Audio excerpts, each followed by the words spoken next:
Set in 1968, it is Halloween in the town of Mill Valley. A young man named Ramon, Michael Garza, drives into town. Nearby, horror fan Stella Nichols, Zoe Coletti, is called by her friends Chuck Steinberg, Austin Zajur, and Augie Hildebrandt, Gabriel Rush, to play a prank on school bully Tommy Milnor. Austin Abrams. The jock and his buddies are throwing beer bottles at a neighborhood scarecrow called Harold, Mark Steger. Tommy also takes a swing at Harold with his bat. Chuck fishes poop out of the toilet and meets with his friends to throw it, plus eggs and toilet paper, at Tommy's car while he is out with Chuck's sister Ruthie, Natalie Ganshorn, and his buddies. Tommy ends up driving his car back into a fence. He and his friends chase after the kids, who run to a drive-in theater and hide in Ramon's car. The bullies find them and threaten them into getting out, including Ramon. However, they are driven out of there by security, but not before Tommy makes a snide comment to Stella about her mom walking out on her and her father. After the jerks leave, Stella takes a breath outside before inviting Ramon to join her and the guys into checking out a haunted house.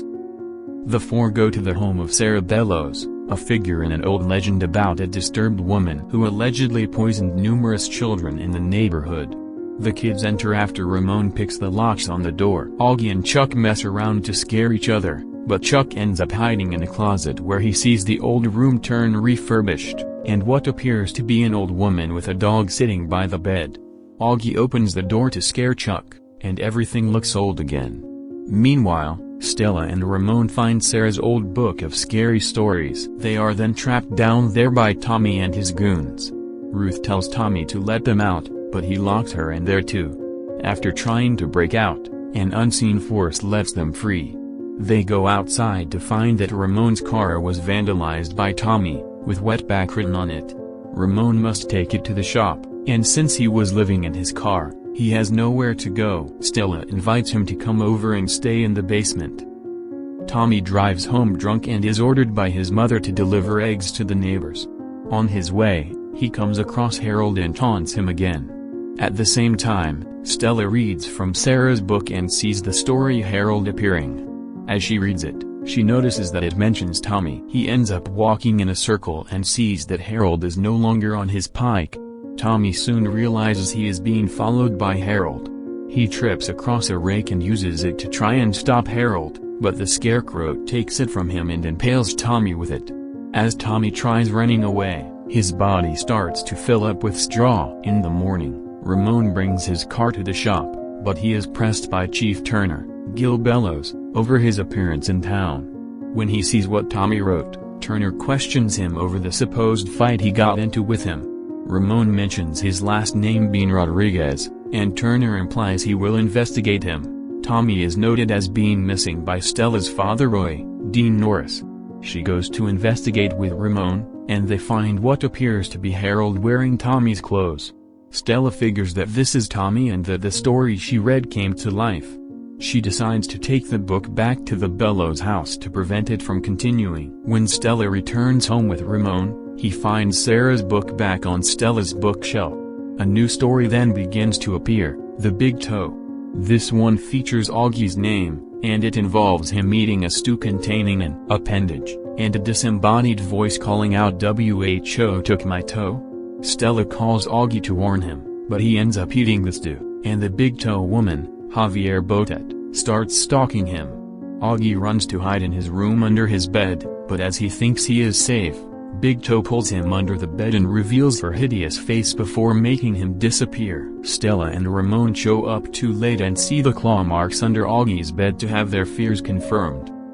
Stella tells Chuck and Ruth that Augie is gone and that it's because of the book. Chuck suggests they take it to the police, but Ramon doesn't want to get involved with them since they might think he had something to do with both Augie and Tommy disappearing, as there is now a search party going out for the latter.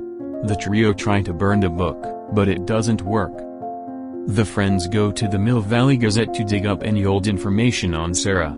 They find articles about a woman named Lulu Baptiste, who worked for the Bellows family but was fired after Sarah hung herself, and it was believed that Lulu was teaching Sarah black magic.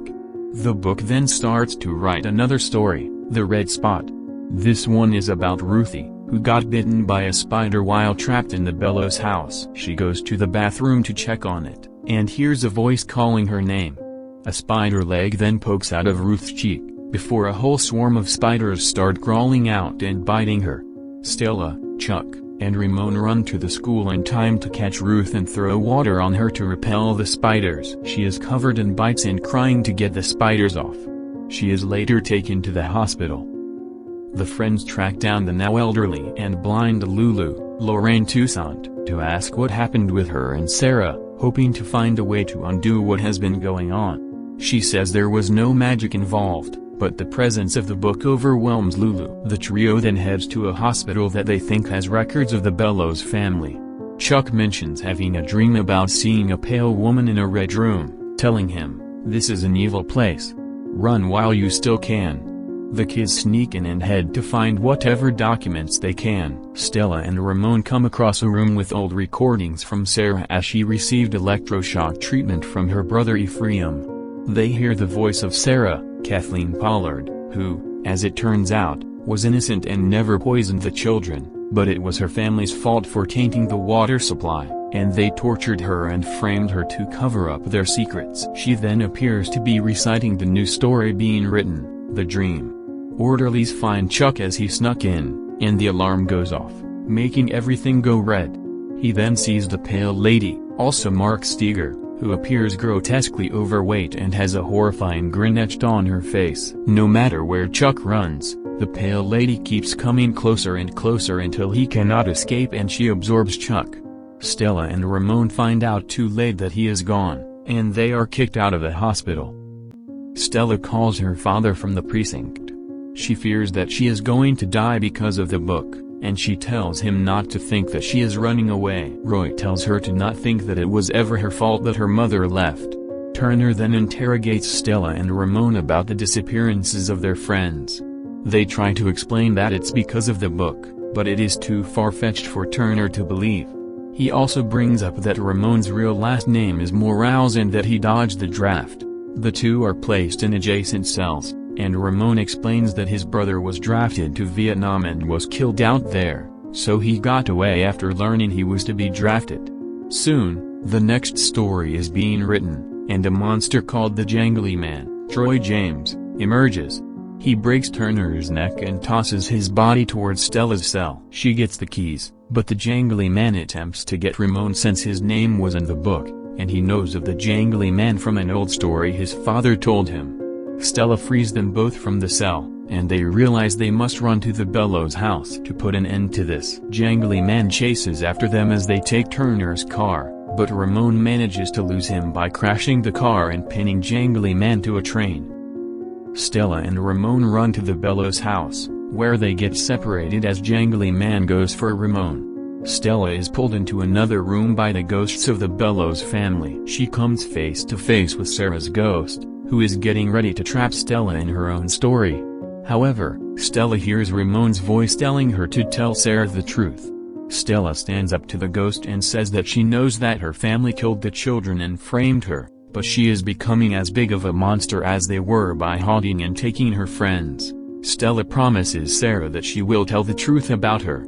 Sarah gives Stella a quill and tells her to write Sarah's story in her own blood. Stella writes the truth, and Sarah's ghost wails before crossing over. The Jangly Man goes down as the terror appears to stop. Stella and Ramon run to embrace each other. Stella writes a story in the school paper about the truth over the Bellows family history. While not many people are listening, she is determined to let the real story be known. She then goes with Roy, and the recovered Ruth, as they plan to use Sarah's book to find a way to bring back Augie and Chuck.